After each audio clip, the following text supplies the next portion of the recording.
بسم اللہ الرحمن الرحیم۔ السلام علیکم ناظرین، میں ہوں وسیم احمد اور آپ دیکھ رہے ہیں تازہ ترین حالات و واقعات پر تبصروں اور تجزیوں کا پروگرام زمانہ گواہ ہے۔ ناظرین، دنیا بھر میں پھیلے ہوئے 57 مسلم ممالک اس وقت صرف اپنا اپنا ملکی مفاد دیکھ رہے ہیں۔ آج غزہ کے مسلمانوں پر شدید ظلم و ستم کی اصل وجہ امت مسلمہ کے درمیان پائی جانے والی نا اتفاقی ہے۔ امت مسلمہ کا باہمی اتفاق اور اتحاد دور حاضر کی اہم ترین ضرورت ہے۔ آج بھی امت مسلمہ کے لیے زوال سے نکل کر دوبارہ عروج حاصل کرنے کا ایک ہی راستہ ہے کہ تمام مسلم اقوام آپس کے تمام اختلافات بلا کر اللہ تعالیٰ کی رسی یعنی قرآن مجید کی بنیاد پر جمع ہو جائے اور نبی کریم صلی اللہ علیہ وآلہ وسلم کے اسوہ اور مشن کو تھام لے۔ یہ اتحاد نہ صرف فلسطینی مسلمانوں بلکہ پاکستان اور پوری امت مسلمہ کی سالمیت، خوشحالی اور استحکام کا ضامن ہوگا انشاءاللہ۔ تنظیم اسلامی کی قیادت نے وقت کی اس اہم ترین ضرورت پر سوچ بچار کے بعد فیصلہ کیا کہ ملک کی سطح پر اتحاد امت اور پاکستان کی سالمیت کے عنوان سے ایک زبردست مہم چلائی جائے۔ اس مہم کا آغاز انشاءاللہ 1 اگست سے ہو رہا ہے، جو 22 اگست تک یعنی 3 ہفتوں تک جاری رہے گی۔ ہم آج کے پروگرام میں تنظیم اسلامی کی اس ملک گیر مہم کی غرض و غایت اور تفصیلات جانیں گے جناب خورشید انجم صاحب سے، جو تنظیم اسلامی کے مرکزی شعبہ تعلیم و تربیت کے ناظم ہیں۔ اس موضوع کی مناسبت سے 2 اور اہم شخصیات ہمارے ساتھ اس وقت موجود ہیں۔ میرے ساتھ ہیں ڈاکٹر فرید احمد پراٹھے صاحب، آپ سینئر رہنما ہیں جماعت اسلامی کے۔ ان کے ساتھ ہیں معروف دانشور اور مصنف ڈاکٹر محمد عارف صدیقی صاحب۔ آئیے گفتگو کا آغاز کرتے ہیں۔ ڈاکٹر صاحب، گفتگو کا آغاز آپ سے کرتے ہیں۔ تنظیم اسلامی جیسا کہ آپ جانتے ہیں کہ ایک مہم شروع کر رہی ہے اتحاد امت اور پاکستان کی سالمیت کے عنوان سے۔ تو اتحاد امت جو ہے اس وقت کی دنیا بھر کی جو ہے وہ ضرورت ہے، خاص طور پہ جو اسرائیل جو مظالم پوری دنیا میں ڈال رہا ہے، تو اس وقت اتحاد امت کی بہت زیادہ ضرورت محسوس کی جا رہی ہے۔ تو سب سے پہلے تو آپ اتحاد امت کے حوالے سے بتائیں کہ یہ اس وقت اس پوائنٹ آف ٹائم پہ کتنا ضروری ہے۔ بسم اللہ الرحمن الرحیم۔ پہلے تو میں اس مہم کا خیر مقدم کرتا ہوں جو تنظیم اسلامی کی طرف سے شروع کی جا رہی ہے۔ اگر امت کا لفظ استعمال کیا جائے تو اتحاد کا لفظ ساتھ استعمال کرنے کی ضرورت ہی نہیں ہے۔ امت کے لفظ کے اندر اتحاد خود بخود موجود ہے۔ ان ھذہ امتکم امۃ واحدہ، یہ امت تمہاری امت واحدہ ہے۔ اور امت کا لفظ جب اس نے کہا جاتا ہے قرآن پاک میں، تو مسلمانوں کو کہیں بھی قوم نہیں کہا گیا، امت کہا گیا ہے۔ اور امت کہا گیا ہے تو امت خود ایک وسعت ہے امت میں، اور امت جو کہا جائے تو ایک منصبی اس میں مقام ہے جو دیا گیا ہے۔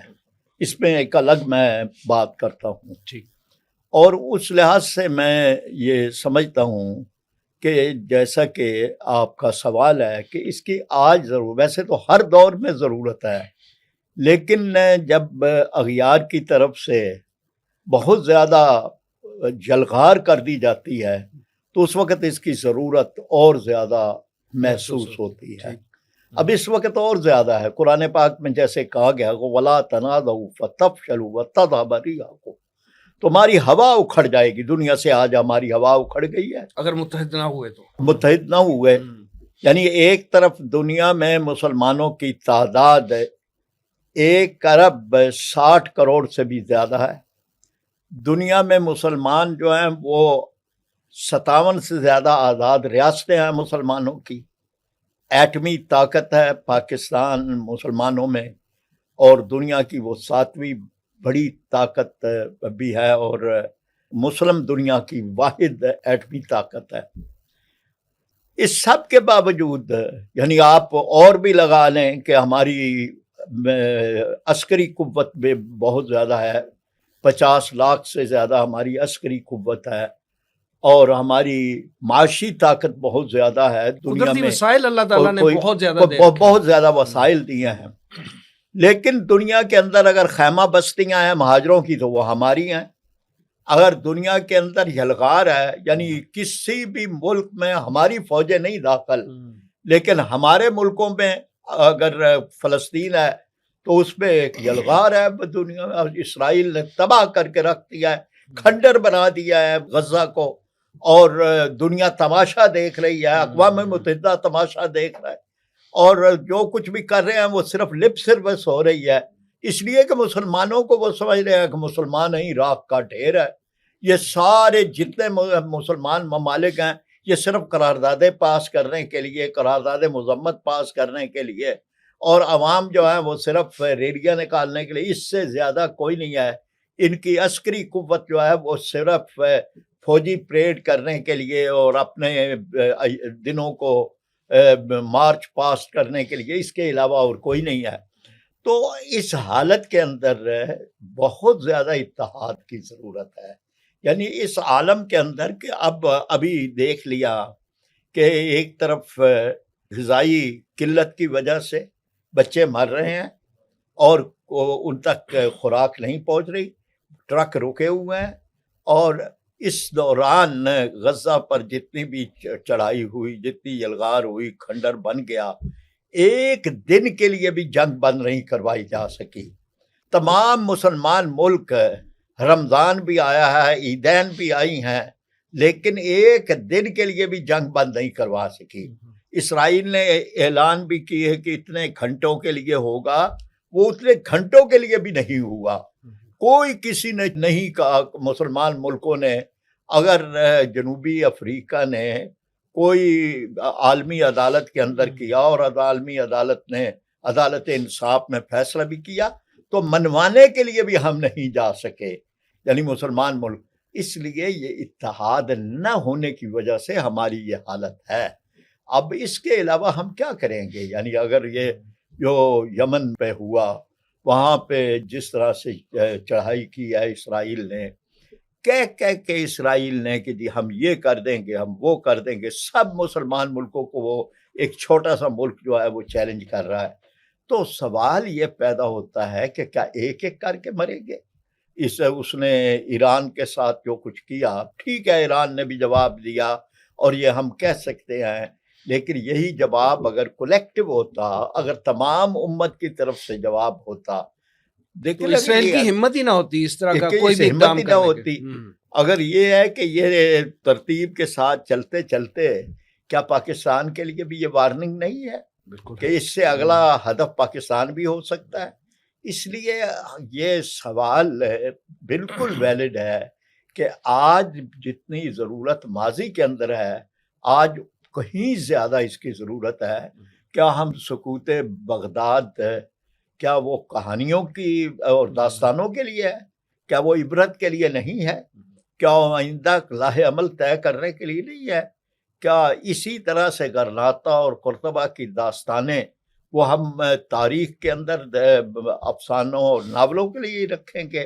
کیا اس کو اس لیے نہیں رکھیں گے کہ کبھی ہم بھی یہ دیکھیں کہ ہمارے ساتھ جو کچھ ہو رہا ہے تاریخ کے اندر, کیا ہم اپنا لاہ عمل طے کرنے کے لیے امت مسلمہ یہ نہیں دیکھے گی کہ ہم پر اگر یہ وقت آیا ہے تو ہم نے اس میں فیصلہ کیا کرنا ہے؟ ڈاکٹر صاحب, ابھی راجہ صاحب نے بڑا اچھا ڈیفائن کیا, اور خاص طور پہ جب انہوں نے یہ کہا کہ جب ہم امہ کہتے ہیں اور پھر اتحاد کی بات کرتے ہیں تو یہ تو پھر دو ڈیفرنٹ ہو جائیں گے. جب ہم امہ کہتے ہیں تو وہ تو اتفاق اضافی لفظ ہے, اضافی لفظ. اور پھر جو حالات کا نقشہ کھینچا ہے کہ اس وقت دنیا میں جو حالات چل رہے ہیں تو وہ مسلمانوں کی بیچارگی اور جو بھی حالات ہیں وہ آپ کے سامنے ہیں. ان حالات میں جو گراؤنڈ ریئلٹی ہے اس وقت, اس میں آپ کیا سمجھتے ہیں کہ کچھ ممالک کا اتحاد, خاص طور پہ اسلامی ممالک کا اتحاد بن جائے تو کیا ہی بہتر رزلٹ اس کے آ سکتے ہیں؟ اور انیشلی کیا آپ سمجھتے ہیں کہ کن اسلامی ممالک کا اتحاد جو ہے وہ فیزیبل ہے اور وہ فوری طور پہ بننا چاہیے؟ اچھا, کچھ تو بن گیا. ساتھ ہی دیکھیں جب پاکستان اور انڈیا کا معاملہ ہوا تو ہمیں پتہ لگا کہ ترکی ہمارے ساتھ کھڑا ہے. ٹھیک. ہمیں پتہ لگا کہ پہلی مرتبہ ایسا ہوا 71 کے بعد کہ بنگلہ دیش ہمارے ساتھ کھڑا ہے. اس کے بعد بنگلہ دیش کی آرمی چیف نے بھی وزٹ کی. آذربائیجان, انہوں نے ہمارے ساتھ اخلاقی سپورٹ کی. یعنی کچھ ملک ہمیں نظر آ گئے کہ ایسے موقع پر اکٹھے ہو گئے. اس کے بعد جب ایران کا معاملہ ہوا تو پاکستان نے جس طریقے سے دامے درمے سخنے ٹیکنالوجی کے ساتھ جیسے بھی ان کی مدد کی، انہیں اپنے پارلیمنٹ میں اس کا اقرار کرنا پڑا. اور ابھی کچھ خبریں آ رہی ہیں کہ ایرانی پریزیڈنٹ بھی پاکستان کا وزٹ کر رہے ہیں، غالباً وہ شکریہ ادا کرنے کے لیے، تعلقات کو نئی جہت دینے کے لیے. اس کا مطلب ہے کہ کچھ چیزیں تو خود بخود لائن اپ ہونے لگ گئی ہیں. اس سے پہلے اگر آپ دیکھیں تو سعودیہ نے بھی ایران کے بارے میں اپنے نظریات کو تھوڑا بدلا ہے، فلیکسیبلٹی کا مظاہرہ کیا تاکہ کسی طریقے سے یہ دونوں لائن اپ ہو جائیں. برف پگھلنا شروع ہوئی ہے، برف پگھلنا شروع ہو گئی ہے. اچھا، اب اس میں اب دیکھیں کہ افغانستان جو ہے ان کے پاس دنیا کی سب سے تجربہ کار گوریلا فورس ہے جو گزشتہ 4 نسلوں سے گوریلا جنگ لڑ رہے ہیں. پاکستان کے ایٹمی اثاثے آپ کے سامنے ہیں، ترکوں کا ویژن، ان کی عسکری بالادستی جو ہے ڈرونز میں، ٹینکس میں، وہ بھی ہمارے سامنے ہے. ملائیشیا کا اکنامک ویژن جو ہے وہ آپ کے سامنے ہے. انڈونیشیا کے جو بری راستے ہیں اگر ان پہ پراپر مسلم امہ کا قبضہ ہو تو دشمن آگے سے پر نہیں مار سکتا. لیکن ہم سب اپنی اپنی 1.5 اینٹ کی مسجد بنا کے بیٹھے ہیں. مثال کے طور پہ جب پاکستان نے ایٹم بم بنایا تو کہا گیا یہ مسلم بم ہے.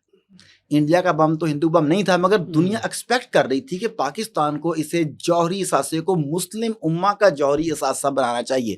تو میرا خیال ہے کہ ایک تو ہمیں پہلا قدم ہمیں لینا چاہیے کہ ہم اپنے ایٹمی اثاثہ جات کو امت مسلمہ کے اثاثہ کا ڈکلیئر کریں. اگر ایران میزائل ٹیکنالوجی میں اچھا ہے تو ایران کے میزائل امت مسلمہ کے میزائل قرار دیے جائیں. اگر ترکی ڈرونز میں، ٹینکس میں اور اس طرح کے معاملات میں بہت آگے جا چکا ہے تو اس کے ڈرونز اور اس کی جو ہائی ٹیک ٹیکنالوجی ہے یہ امت مسلمہ کی ٹیکنالوجی کنسیڈر ہو. اگر عرب ممالک کے تیل کے، سونے کے، معدنیات کے ذخائر دیکھے جائیں تو وہ ذخائر ایک خاص خاندان کے، ایک شاہی خاندان کا اثاثہ نہیں ہونے چاہیے. وہ تمام کے تمام اثاثے جو ہیں وہ امت مسلمہ کے اثاثے ہونے چاہیے. اگر ہمارے یہاں ریکارڈ کے ذخائر ہیں، اگر ان کی بولی لگتی ہے اور ہم دوری دنیا سے ویسٹ کو، امریکہ کو بلاتے ہیں کہ تم اس کا ٹھیکہ لے لو، تو اگر کوشش کی جاتی تو یہ تمام کے تمام ٹھیکے مسلم دنیا کے جو بڑے بڑے رئیس ہیں یا حکومتیں ہیں وہ ٹھیکے لے سکتی تھی. ہمارے اثاثہ جات ہمارے پاس رہتے. یہ ہے اتحاد جو ہونا چاہیے، لیکن خالی اتحاد سے نہیں بات بنے گا. میں سمجھتا ہوں کہ اب ہمیں ڈیفینسو اسٹریٹجی سے آگے جانا پڑے گا. اب وقت آ گیا ہے اسرائیل پر جارحانہ حملے کرنے کا. جیسا کہ محترم پراچا صاحب نے کہا کہ ہمیں اتنی جرت نہیں ہو سکی کہ کوئی بندہ یہی کہے کہ جو اس نے خود کہا ہے کہ اتنی دیر کے جنگ رکواؤں وہ رکوا دے. اقوام متحدہ نے انٹرنیشنل کورٹ آف جسٹس سے جو فیصلے کیے، ہمارے پاس ان پر عمل درآمد کروانے کی نہ طاقت تھی نہ اخلاقی جرت تھی. تو اگر ہم اوپن اتحاد نہیں بنا سکتے تو خفیہ اتحاد تو بن سکتے ہیں. یا کیا عالم کفر کے خفیہ اتحاد ہمارے خلاف نہیں ہے؟ پہلی دفعہ آپ نے دیکھا کہ جب انڈیا پر جارحیت کی بات کی ہے اسرائیل کے خلاف ہر ملک جو ہے وہ شروع ہو جائے تو یہ خفیہ کیسے ہوگا؟ نہیں، میں نے کہا اگر یہ نہیں کر سکتے تو پہلی بات تو ہے کہ اس کے خلاف اعلانیہ جارحیت جس طرح وہ کر رہا آپ بھی کریں. اگر نہیں کر سکتے تو پھر اپنے سیکرٹ الائنس بنائیں. اگر ہمارے کچھ ممالک دوسرے ممالک میں پراکسیز اپنی بناتے ہیں صرف اس لیے کہ ہمارا مسلک، ہمارا کنٹری، ہمارا ویژن جو ہے وہاں پہ پروموٹ کریں، ان پراکسیز کے ذریعے وہ اپنے آپ کو گریٹر سطح پر لے کے جانا چاہتے ہیں، تو یہ پراکسیز اسرائیل مخالف بھی تو بن سکتی ہیں، یہ پراکسیز انڈیا مخالف بھی تو بن سکتی ہیں. ہر وہ دشمن ملک ہے، وہ امریکہ ہے یا وہ کوئی اور ملک ہے، اگر وہ پاکستان کے خلاف کام کر رہا ہے تو ہم ایک دوسرے کے خلاف جو پراکسیز بنا رہے ہیں ہم اپنی پراکسیز ان کے خلاف کیوں نہیں بناتے جہاں وہ کام کر سکیں. تو یہ ممالک جن کا بھی میں نے سرسری سا ذکر کیا، ان تمام ممالک میں کوئی نہ کوئی ایسی خاص کوالٹی ہے، ایسی جان ہے. اگر یہ اپنی 1.5 اینٹ کی مسجد کو ختم کر دیں تو یقینی طور پر ہم مسلم فورس بھی بنا سکتے ہیں، مسلم ٹیکنالوجی بھی بن سکتی ہے، مسلم میڈیا بھی بن سکتا ہے، مسلم معیشت بھی بن سکتی ہے. شرط یہی ہے کہ اپنے مفاد کو پس پش ڈال کے امت کے مفاد کو سامنے رکھنا ہوگا. خورشید انجم صاحب، جب ہم یہ سوال سامنے آتا ہے کہ مسلم ممالک کے درمیان اتحاد قائم کیوں نہیں ہے، تو اس کی جو مین وجوہات ہیں ان میں سے ایک سب سے بڑی جو وجہ ہے وہ ہے فرقہ واریت، علاقائیت، اور کئی ہم مثالیں جو ہے وہ دے سکتے ہیں، لیکن سب سے بڑی بات جو ہے وہ یہی ہے، فرقہ واریت جو ہے. اس وجہ سے اسلامی ممالک جو ہے ان کے درمیان کوئی اتحاد نہیں ہو پا رہا. جبکہ دوسری طرف ہم دیکھتے ہیں تو اسلام کے، پاکستان کے اسلامی ممالک کے دشمن جو ہیں وہ متحد ہیں، وہ ہر لیول پہ متحد ہیں. آپ کیا سمجھتے ہیں کہ ان خرافات سے جن کا میں نے ابھی ذکر کیا، یا اور بھی جو خرافات ہیں اتحاد نہ ہونے کی وجہ کے، اس سے چھٹکارا کیسے ممکن؟ بسم اللہ الرحمن الرحیم.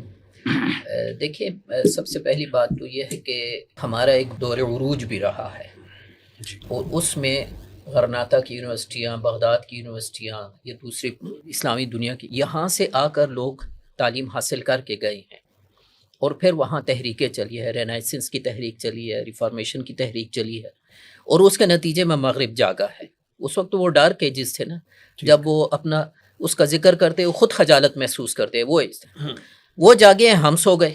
ایک دم نہیں ہوا وہ بھی، اس میں بھی وقت لگا ہے، لیکن ہوتے ہوتے پھر جب خلافت عثمانیہ اور اس کا اینڈ ہوا، اس کے بعد ایک لانگ ٹرم پالیسی بنائی گئی استعمار نے. یہودی ذہن تو اپنی سازشی ذہن، اپنی عیاری، اپنی مکاری اس کی وجہ سے مشہور ہے. انہوں نے پھر جو پورا بالفور ڈکلیریشن اور اس کے نتیجے، لیکن سب سے پہلا کام کیا انہوں نے جو ایک اتحاد اور وحدت کا مرکز تھا، وہ خلافت جیسی لنگڑی لولی خلافت تھی، سب سے پہلے اس کو توڑنا ضروری سمجھا. یہ ہوگی تو کچھ نہیں ہوگا، اور ہوا بھی ہے. وہ واقعہ ہوا تھا اس وقت، وہ خاکے کے حوالے سے، اور صرف ایک دھمکی دی تھی کہ ہم آ رہے ہیں، فوری طور پر سب کچھ بند کر دیا گیا. یہودی آئے، انہوں نے کہا بیت المقدس ہمیں دیا جائے، تو خلیفہ نے وہ تھوڑی سی زمین کھودی اور کہا کہ اگر یہ بھی مانگو گے نا، اتنی مٹی بیت المقدس کی، یروشلم کی، یہ بھی میں نہیں دوں گا. تو انہیں تو پتہ چل گیا کہ اس کے بغیر ممکن ہی نہیں ہے کہ ان کو علیحدہ علیحدہ کیا جائے.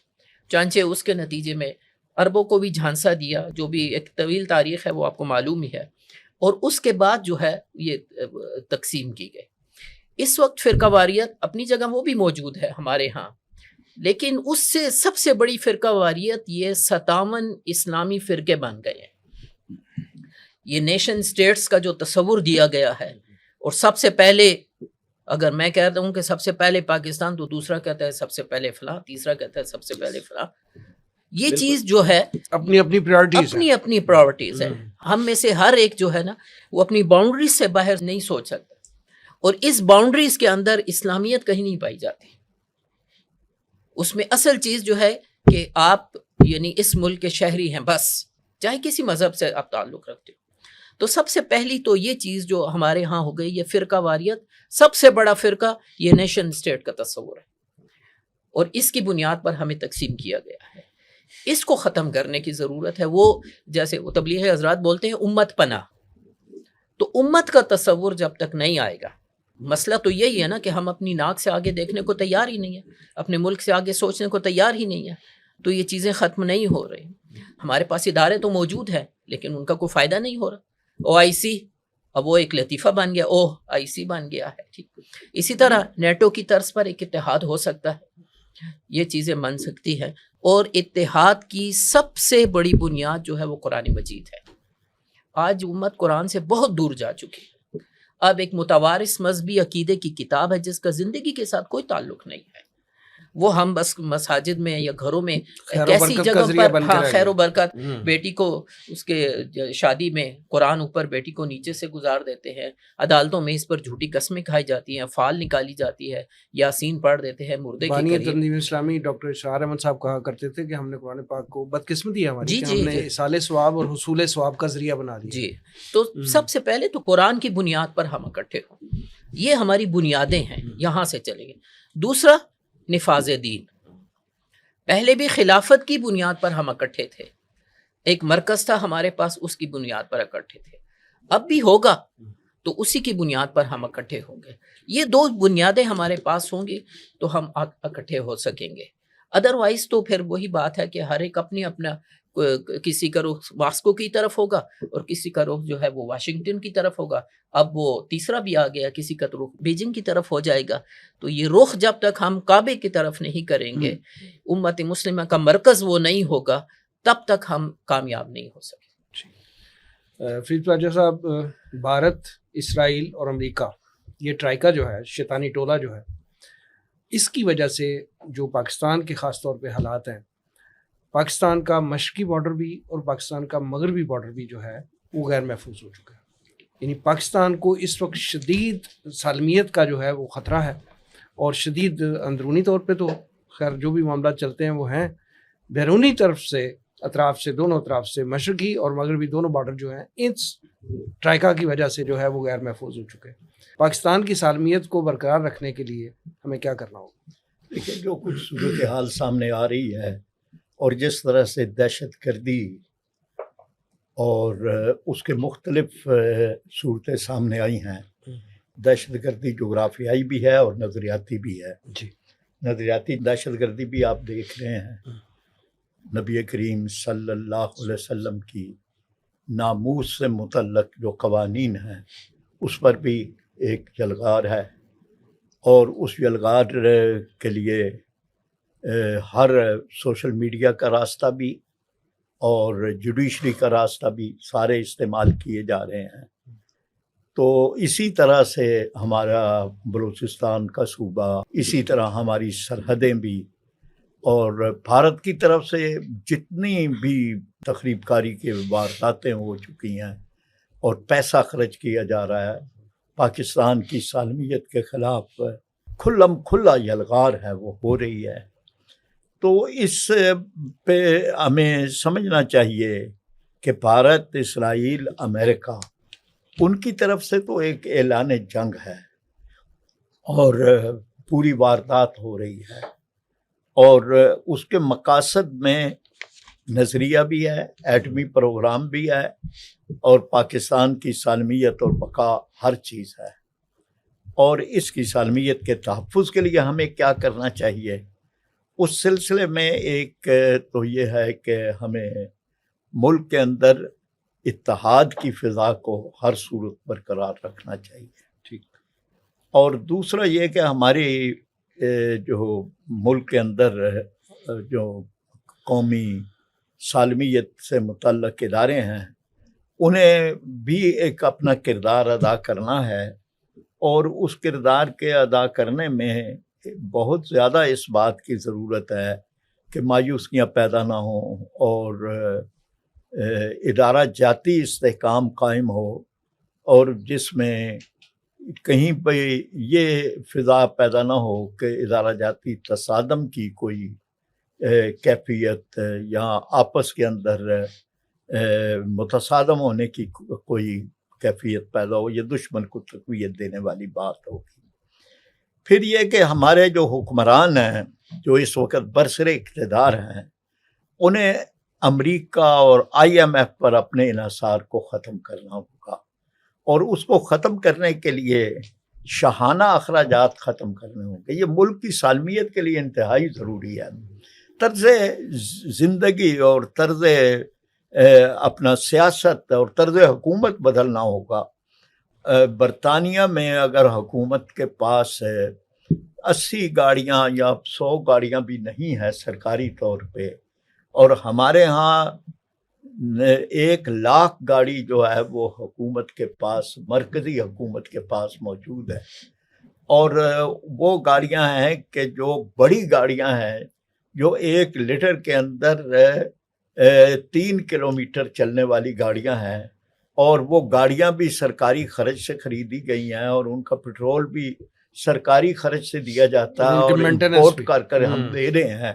تو ملک کی سالمیت اصل میں یہی بات تو جو ہے وہ نقصان دہ ہے نا. اصل ادروائز اگر ہم دیکھیں کہ ان کے پاس 90 گاڑیاں، ہمارے پاس 1,00,000، تو یہ تو ایسٹ زیادہ ہیں، لیکن جو ان کی مینٹیننس کاسٹ ہے وہ اصل میں تشویشناک بات ہے نا. وہ کہاں سے ہم سالمیت، کاسہ گدائی لینے والے جی، وہ لے کے پھرنے والے، وہ ملک کی سالمیت کو داؤ پہ نہیں لگائیں گے. اور جو IMF والے ہیں وہ اپنی شرائط نہیں دیں گے. وہ کیوں نہیں ہمارے ملک کے نظریاتی اساس پر حملے ان کی طرف سے نہیں ہوں گے، ان کے مطالبات کی فہرست کے اندر چیزیں وہ نہیں ہوں گی.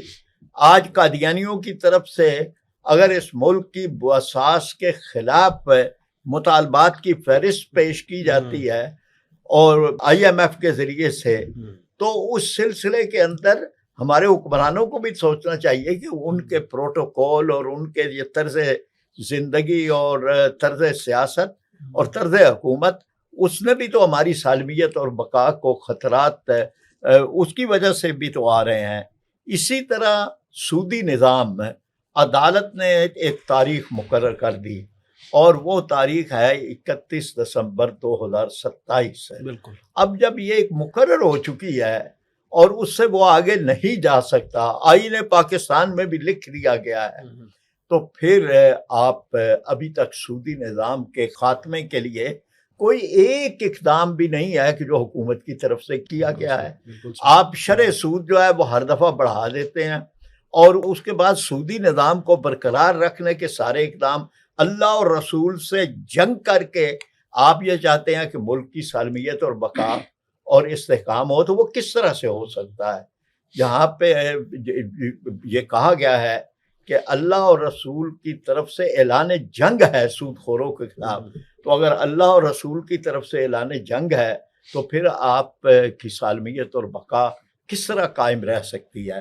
اسی طرح سے جب اس طرح کی چیزیں ہوں گی تو سوال یہ ہے کہ ملک کے اندر نہ اسلامی نظام، حالانکہ وہ آئین میں موجود ہے، وہ نافذ کرنے کے لیے تیار نہیں ہیں، سودی نظام کے خاتمے کے لیے آپ تیار نہیں ہیں، شاہانہ اخراجات کے خاتمے کے لیے تیار نہیں ہیں، کل بھوشن یا دیب کو سزا دینے کے لیے تیار نہیں ہیں، اس نیٹ ورک کو توڑنے کے لیے تیار نہیں ہیں۔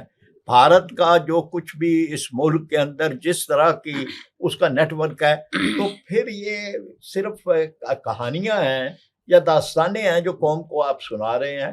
اس لیے ہم یہ سمجھتے ہیں کہ یہ سالمیت و بقا انتہائی ضروری ہے۔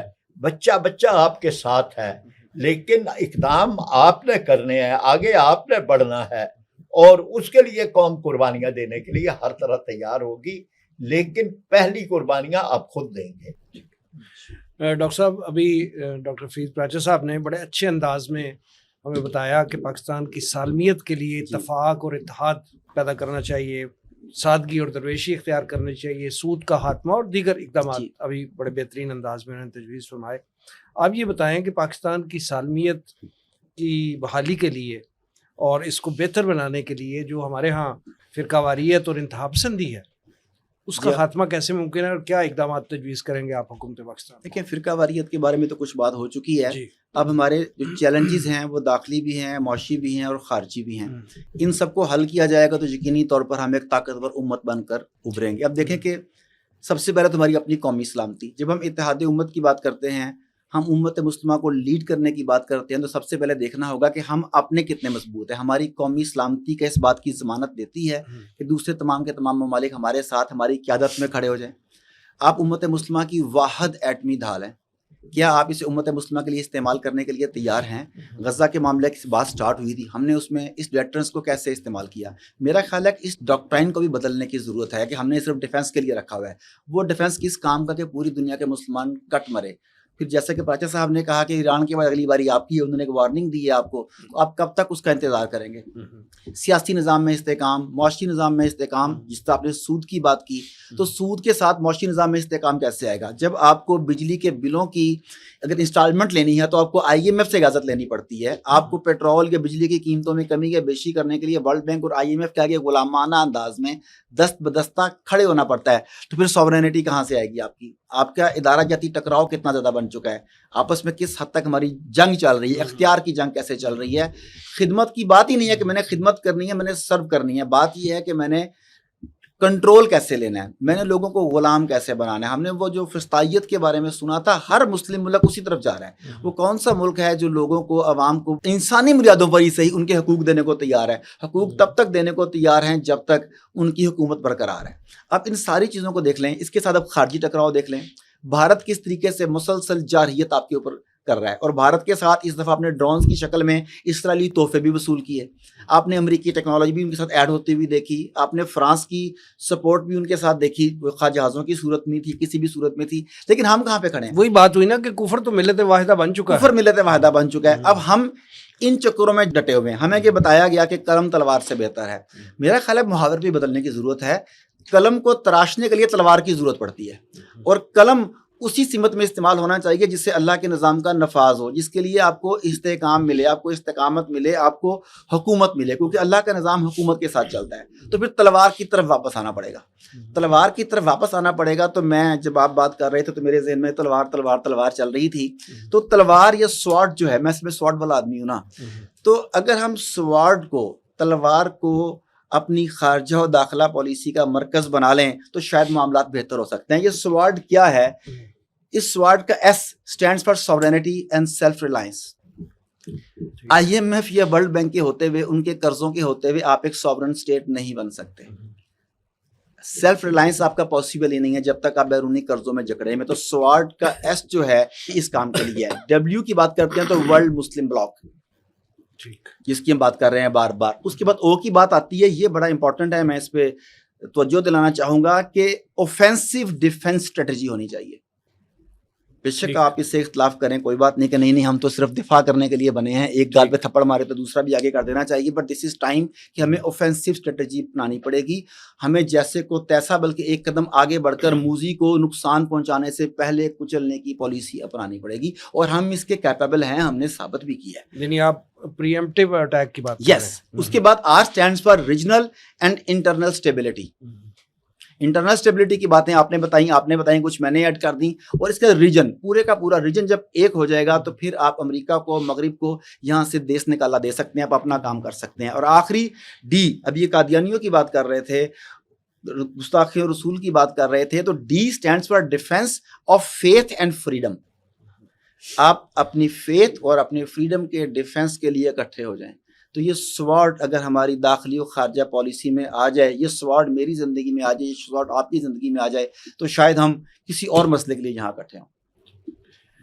خورشید انجم صاحب, بانی تنظیم اسلامی ڈاکٹر اسرار احمد فرمایا کرتے تھے کہ پاکستان جو ہے وہ اسلام کے نام پہ معرض وجود میں آیا, اور اس کی سالمیت اور اس کی بقا جو ہے وہ پاکستان میں نفاذ اسلام میں ہے. آپ کیا سمجھتے ہیں کہ اس پوائنٹ آف ٹائم پہ یہ نفاذ اسلام پاکستان میں کتنا ضروری ہے, کتنی اس کی ضرورت اور اہمیت اس وقت ہے پاکستان میں؟ جی, سب سے پہلی بات تو یہ ہے کہ یہ خالی ڈاکٹر صاحب نے نہیں فرمایا, بانیان پاکستان کا بھی یہی ویژن تھا. بالکل صحیح بات. علامہ اقبال نے 1930 میں یہ بات کی تھی. پھر 1937 سے اور 1947 تک قائد اعظم نے تو ایک طرح سے اس کی قوالی کی ہے, اسلام اسلام اسلام, ہر چیز. آپ ان کی 100 سے زیادہ تقریریں ہیں, ان کو دیکھ لیجئے, وہ اسلام کا ذکر کر رہے ہیں ہر دن. پھر اس کے بعد جب قرارداد مقاصد منظور ہوئی اور تھوڑا سا لے تو لال سے, تو مولانا شبیر احمد عثمانی رحمہ اللہ نے فرمایا تھا کہ میں باہر جا کر کہوں گا کہ یہ جھوٹ بول رہے تھے, جو کچھ انہوں نے وعدے کیے تھے یہ جھوٹے وعدے تھے. پھر اسی طرح مولانا سید ابو العالی مودودی, ان کا بھی یہی تجزیہ تھا. ڈاکٹر صاحب نے بھی یہی فرمایا تھا. اصل میں تو ہماری جو جینیسز ہے وہ اسلام کی بنیاد پر, نہ کوئی تاریخی عمل تھا, نہ کوئی نسلی تھا, اب تفصیل کا وقت تو نہیں, نہ نسلی تھا نہ لسانی تھا. کس بنیاد پر؟ پوری دنیا میں ہر جگہ جو ہے کوئی ترک نیشنلزم کی بنیاد پر اور کوئی عرب نیشنلزم کی بنیاد پر, اور یہ ساری نیشن سٹیٹس جو بنی ہے ان بنیادوں پر بنی. صرف پاکستان ایک وہ واحد ملک ہے جو کلمے کی بنیاد پر بنا ہے. اور ہمیں وہ کہتے ہیں کافر نہ توانی شد ناچار مسلمان شو, ہمارے پاس کوئی دوسری اساس ہی نہیں تھی, لسان ایک نہیں ہے. آپ دیکھ لیجئے کتنی زبانیں ہیں, صرف پاکستان میں کتنی ہیں, انڈیا کو ملا لیں, بنگلہ دیش کو ملا لیں تو پھر تو کتنی بن جاتی ہے. اسی طرح قومیتوں کا جو معاملہ ہے, کتنی قومیں ہیں جو ہمارے ہاں پائی جاتی ہیں. ایک وہ چیز ہے جس کی بنیاد پر ہم اکٹھے ہوئے تھے, اور وہ اسلام کی بنیاد پر. پاکستان کا مطلب کیا, لا الہ الا اللہ, اس بنیاد پر ہم اکٹھے ہوئے تھے. اور جو پاکستان کی وجہ قیام ہے وہی وجہ بقا بھی بن سکتا ہے, ورنہ پاکستان اپنا جواز کھو بیٹھے گا. آپ کس مقصد کے لیے کوئی چیز آپ نے اختیار کی ہے, کس مقصد کے لیے؟ انڈین مسلمان کہہ سکتا ہے کہ بھائی یہ اتنی قربانیاں دی ہیں, یہ اتنے تم نے پوری جو تاریخ انسانی کی سب سے بڑی ہجرت ہے, اور اتنا لہو بہایا گیا ہے, اتنی قربانیاں دی ہیں, اتنے سہاگ اجڑے ہیں, اتنے بچے یتیم ہوئے ہیں, یہ سارا کچھ کس لیے کیا کہ جو وہاں کر رہے تھے یہاں بھی کر رہے ہو. تو ضرورت کیا تھی؟ مدارس وہاں نہیں تھی, مساجد وہاں نہیں تھی, یہ انفرادی معاملات کے اندر. ہم نے تو ایک بڑے مقصد کے لیے ملک حاصل کیا تھا, اور وہ مقصد کیا تھا؟ علامہ اقبال کے الفاظ میں کہ جو دور ملوکیت میں اسلام کے چہرے پر جو بدنما داغ پڑ گئے ہیں ان کو صاف کر کے اسلام کا روشن چہرہ دنیا کو دکھا سکے. اور قائد اعظم کے الفاظ میں اسلام کا نظام حریت و اخوت و مساوات, اس مقصد کے لیے ہم نے حاصل کیا. تو یہ جو مقصد ہے جب تک وہ حاصل نہیں ہوگا تو ہم تو ظاہر ہے کہ ہمارے وجہ جواز ہی نہیں رہتی, اس ملک کے قائم رہنے کی جواز کی وجہ نہیں رہتی. لہٰذا اگر ہم چاہتے ہیں پاکستان کے استحکام چاہتے ہیں, پاکستان مستحکم ہو, یہاں یکجہتی ہو, تو وہ صرف اور صرف, اچھا یہ دونوں چیزیں ہمارے ہاں مکس ہو گیا, اسلام اور پاکستان, یہ ایک دوسرے کے ساتھ یوں کہہ لیجئے کہ لازم و ملزوم کا معاملہ ہو گیا. قومیت کی جیسے میں نے کہا وہ بھی اسلام ہے, پاکستان حاصل کس لیے کیا گیا؟ اسلام کی بنیاد پر. تو یہ تو تینوں چیزیں جو ہے کہ اور کہیں کا کوئی شخص ہوگا تو اس کا ہو سکتا ہے قومی لحاظ سے کچھ اور ہو, وہ کسی قومیت کی وجہ سے ہو تو وہ قومی تقاضے کچھ اور بنتے ہیں، ملکی تقاضے کس بنیاد پر وہ کچھ اور ہو سکتے ہیں. ہمارے تو یہ تینوں چیزیں، وہ یہ ایک محاورہ ہے نا، ایک پنتھ دو کاج، تو یہ ایک پنتھ تین کاج والا معاملہ ہے کہ یہ تینوں چیزیں جو ہے یہاں پر اکٹھی ہو گئی ہیں. لہٰذا ہمارا اتحاد وہ اسی میں ہے کہ ہم اپنے اصل کی طرف رخ کریں، اصل کی طرف رخ کریں گے، اور وہ اصل کیا ہے؟ وہ صرف اور صرف اسلام ہے. تب ہی ہماری نجات ہے اس میں. دنیاوی بھی سرخروئی، دنیاوی طور پر بھی کوئی بلند مقام اگر حاصل کرنا چاہتے ہیں تب بھی اس میں ہے، اور دینی طور پر تو ہے ہی ہے. یہ اصل ماشاء اللہ. اتحاد امت اور پاکستان کی سالمیت کے حوالے سے بڑے قیمتی خیالات جو ہے وہ سننے کا موقع مل رہا ہے. ڈاکٹر صاحب یہ فرمائیں کہ پاکستان کی سالمیت کی بقا کے لیے سیاسی طور پہ، مذہبی طور پہ اور معاشی طور پہ مستحکم ہونا کتنا ضروری ہے؟ یہ سارا انحصار اسی پہ، یعنی یہ ہے کہ مذہبی طور پہ تو ابھی آپ سن کے گئے ہیں خورشید صاحب سے کہ ہماری اساس، ہمارا نظریہ پاکستان کا بنیاد ہے لا الہ الا اللہ.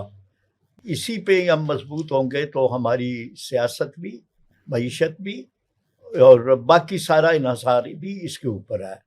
اب اس کے بعد باقی جتنی چیزیں ہیں معاشی طور پہ ہم مضبوط ہوں گے تو یہ IMF یا ورلڈ بینک، یہ جہاں ہم غلامی کے اس سے نکل رہے ہیں، تو ہم معاشی طور پہ مضبوط ہوں گے تو ہم اس سے غلامی سے نکلیں گے.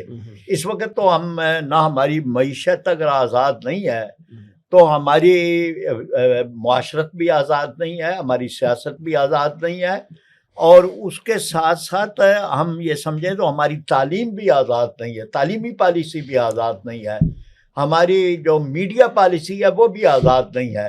اس لیے یہ بہت ہی ضرورت ہے کہ ہماری معیشت آزاد ہو، اور معیشت آزاد اس وقت تک نہیں ہو سکتی جب تک اسلام کی بنیاد پر ہماری معاشی پالیسی جو ہے وہ نہیں بنتی، یہ سود سے آزاد نہیں ہوتی.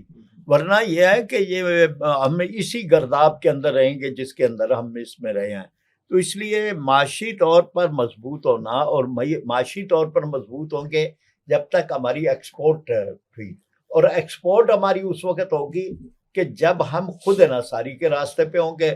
آج ہماری انڈسٹری ٹھپ ہو چکی ہے، زراعت کی بنیاد کے اوپر زراعت کو بھی ہم نے ختم کر دیا ہے.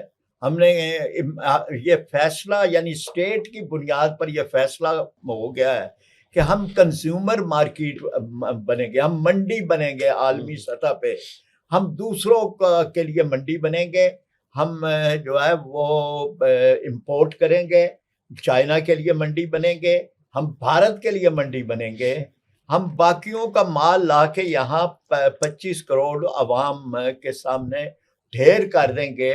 ہم زراعت، ہم پریورٹی یہ بنا لی ہے جیسے آپ فرما رہے ہیں، ہم مینوفیکچرر اور سپلائر نہیں بنیں گے، نہ ہم مینوفیکچرر ہوں گے، نہ ہم پیداوار بھی. ہم یعنی اپنے کسان کو سبسڈی دینے کے لیے تیار نہیں ہے، اس کو سستا بیج دینے کے لیے تیار نہیں ہے، اس کو جو ان پٹس ہیں وہ سستی دینے کے لیے تیار نہیں ہے، سستی بجلی دینے کے لیے اور ڈیزل اس کو سستا دینے کے لیے تیار نہیں ہے. بلکہ ہم یہ ہے کہ ہم ٹماٹر اور پیاز بھی ہم باہر سے منگوا لیں.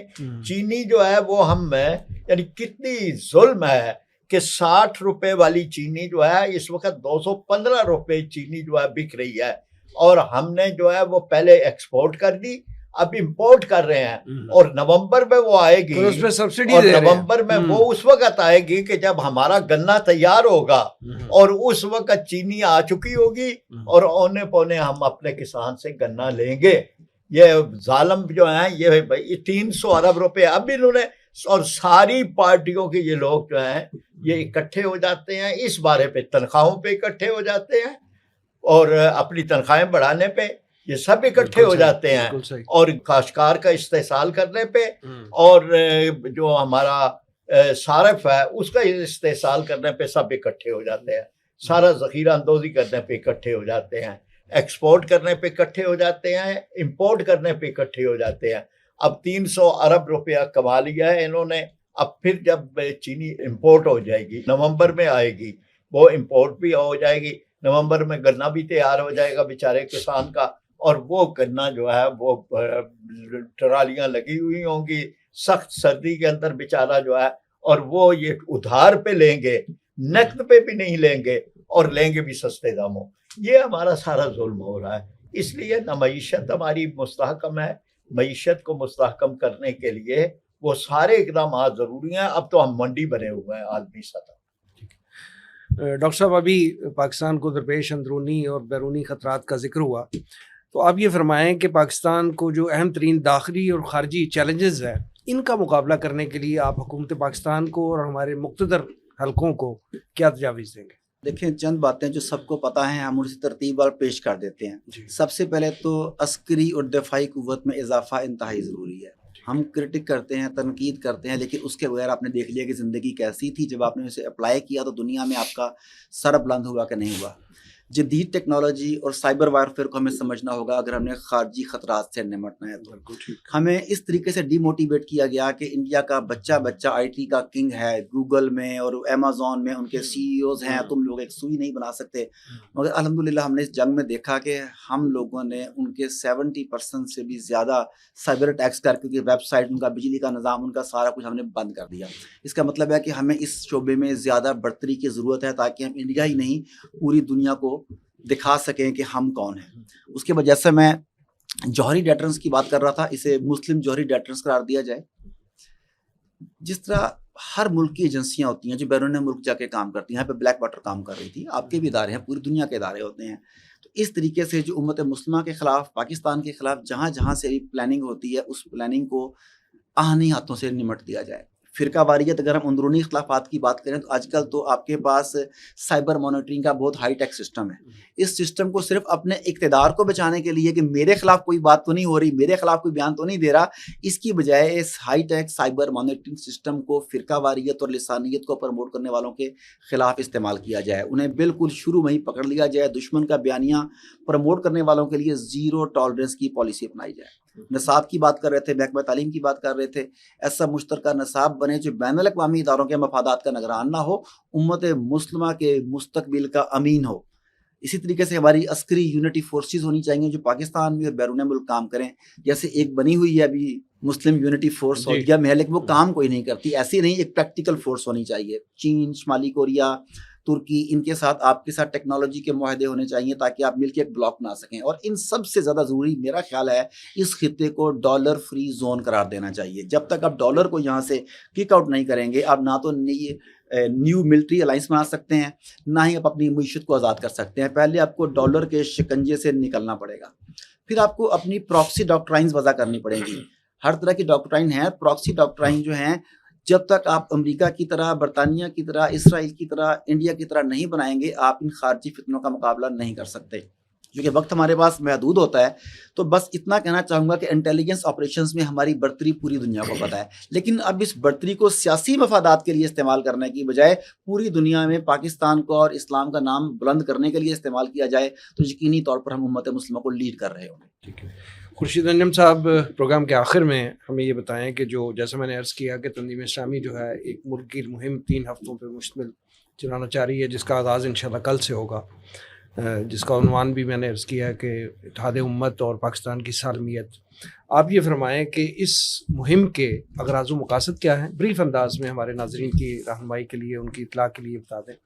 اور پھر یہ بھی بتائیں کہ اس 3 ہفتوں پہ مشتمل جو مہم ہے اس کی چیتا جیتا سرگرمیاں کیا ہوں گی؟ دیکھیے، جہاں تک اس مہم کا معاملہ ہے یا تعلق ہے، جب سے یہ غزہ کا معاملہ شروع ہوا ہے 7 اکتوبر 2023 سے، اس کے لیے جو بھی کوئی کوشش ہوئی ہے، جو آواز بلند کی گئی ہے، وہ دینی جماعتوں کی طرف سے ہی ہوئی ہے. باقیوں نے کچھ پریشر میں آ کر یا کچھ اشک شوئی کے لیے جسے کہتے ہیں وہ تو کیا ہے، لیکن کو باقاعدہ اس کو اپنا ایک مہم بنا کر یا اپنا ایک کاز اور مقصد بنا کر اس کو نہیں کیا. دینی جماعتوں نے پبلک کو موبلائز بھی کیا ہے، اور عملی جو مدد ہے وہاں تک رسد پہنچانے کی اپنے فلسطینی بھائیوں کی مدد کے لیے وہ بھی دینی جماعتوں کا ہی کام ہے. اچھا، بہرحال وقت کے ساتھ ساتھ میں یہ کہوں گا کہ ہم تو ٹھنڈے پڑ گئے ہیں. ہم تو اب دعائیں بھی چھوڑ چکے ہیں عمومی طور پر میں کہہ رہا ہوں، لیکن ان کی قربانیوں میں کوئی فرق نہیں آیا. بالکل ان کا جذبہ جہاد اور شوق شہادت جو ہے وہ زندہ ہے، جی جس انداز سے اور چل وہ رہا قربانیاں ہے. دے رہے ہیں. اور اب تو جیسے ایک غذائی دہشت گردی انہوں نے شروع کر دی ہے، اور جس انداز سے وہ کر رہے ہیں، تو اب تو جو ان کے ربی ہیں، ابھی کل کی خبر تھی کہ مختلف ممالک میں انہوں نے کہا کہ اخلاقی ساکھ یہودیوں کی ختم ہو گئی ہے، یہ سخت نقصان پہنچا ہے اس میں. لیکن ہمارے ہاں بھی جیسے میں نے کہا بائیکاٹ کی مہم تھی، وہ ٹھنڈی پڑ گئی ہے، یہ اور چیزیں. اس کے ساتھ ساتھ پھر کچھ شوشے چھوڑ دیے گئے ہیں، اور وہ شوشہ سب سے بڑا شوشہ جو ہے وہ اسرائیل کو تسلیم کرنے کا، ابراہم اکارڈ جو ہے اس میں شامل ہونے کا شوشہ چھوڑا. اور یہ کوئی عام شخصیات نہیں ہیں جنہوں نے یہ شوشے چھوڑے ہیں، حکومت وقت کی دو بڑی اہم شخصیات ہیں، جیسے کہتے ہیں مونچھ کا بال جیسے کہا جاتا ہے، وہ شخصیات ہیں جنہوں نے یہ کیا ہے. تو اس حوالے سے اس چیز کو دوبارہ تھوڑا سا ہائی لائٹ کرنے کے لیے، ان چیزوں کو جب مہم کے انداز میں کوئی چیز کی جاتی ہے، اس کو ٹارگٹ کر کے کیا جاتا ہے، تو ظاہر ہے کہ اس کی پھر اہمیت زیادہ بڑھ جاتی ہے. تو اس حوالے سے یہ 3 ہفتوں کی ایک مہم شروع کرنے کا کہ جو کوئی تھوڑا سا معاملہ ٹھنڈا پڑ گیا ہے دوبارہ اس کو تازہ کیا جائے، لوگوں کی توجہ اس طرف، جو سازشیں ہو رہی ہیں اس کی طرف. اور غزہ کا معاملہ اور پاکستان کا معاملہ ملا ہوا ہے، ایسا نہیں ہے کہ وہ کوئی علیحدہ معاملہ ہے اور یہ کوئی علیحدہ معاملہ ہے. قائد اعظم نے اسرائیل کو مغرب کا ناجائز بچہ قرار دیا تھا، اور لیاقت علی خان نے کہا تھا جنٹل مین اور سالز آر ناٹ فار سیل، یہ الفاظ تھے ان کے جو انہوں نے کہے تھے. پھر اس کے بعد ڈاکٹر صاحب فرمایا کرتے تھے کہ پاکستان تو اسرائیل کے توڑ کے لیے بنا ہے. ٹھیک 9 مہینے پہلے پاکستان وجود میں آیا، اور 9 مہینے بعد اسرائیل جو ہے وہ قائم پوری ہوا ہے. دنیا بھی اگر اسرائیل کو تسلیم کر لے تو پاکستان کو پھر بھی پوری دنیا بھی اسرائیل کو تسلیم کر لے، پاکستان اس کو تسلیم نہیں کرے گا.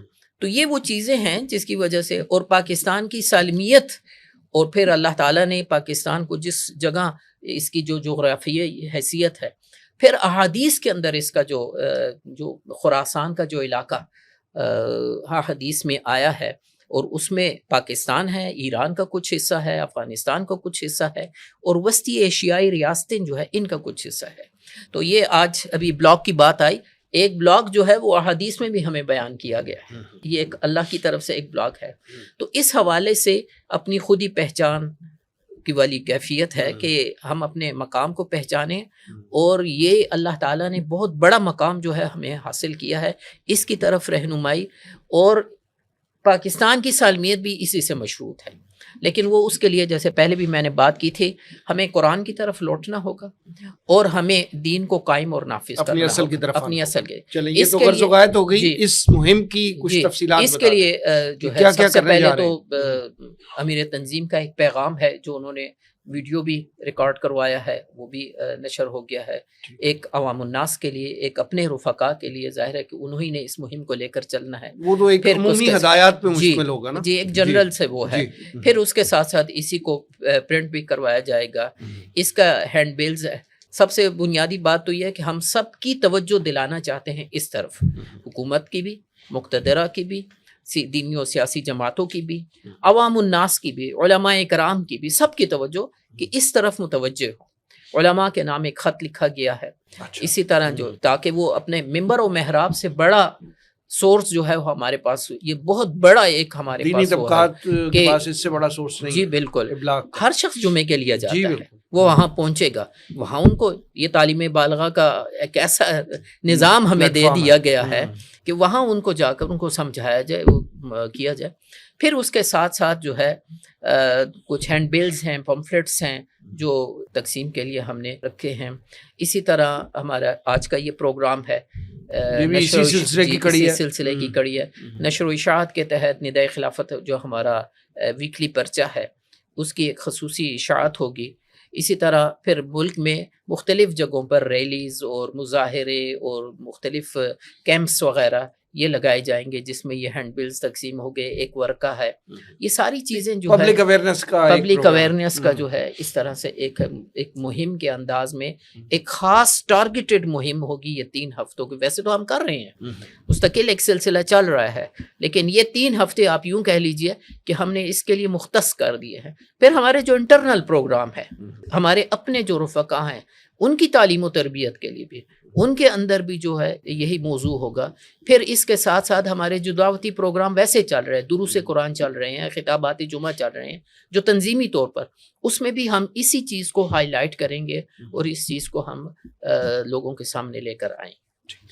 خورشید انجم صاحب, ڈاکٹر فرید احمد پراجہ صاحب اور ڈاکٹر محمد عارف صدیقی صاحب پروگرام میں تشریف آوری کا بہت شکریہ. ناظرین, یہ تھا آج کا پروگرام. آج کے لیے اتنا ہی. ہمارے تمام سوشل میڈیا پیجز پر اس پروگرام کا فیڈ بیک ضرور دیجیے گا.